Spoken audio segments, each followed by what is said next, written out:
So how can you create a silent ringtone on your Android? Let's get started.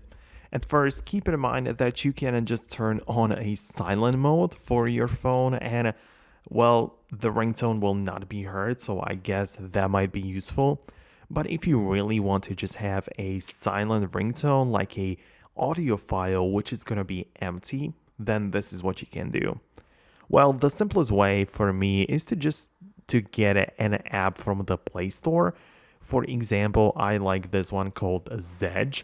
It is free to download, even though it asks you to subscribe. You don't really need to, because inside of that app, you can search for specific things like ringtones and wallpapers. And if you type in silent ringtone, it gives you the ability to search and find like the sounds right there, and you can find an actual empty silent ringtone right here. So it is very useful in that sense because you can just download it directly right here.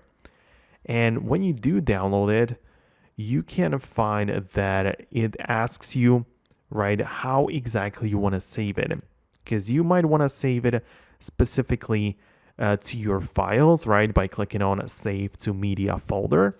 But you can also choose Set Ringtone, and this allows the app directly to change the ringtone and update it with this like latest sound. So if you want to, you can also do it directly from in here. It might ask you for additional permission to do that, but when you grant it, you'll be able to do it very easily, right? So that's how you just create a silent ringtone on your Android if you really wanted to do it.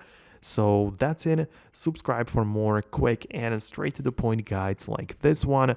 Let me know if you managed to do it. Subscribe, and I'll see you later in the next video.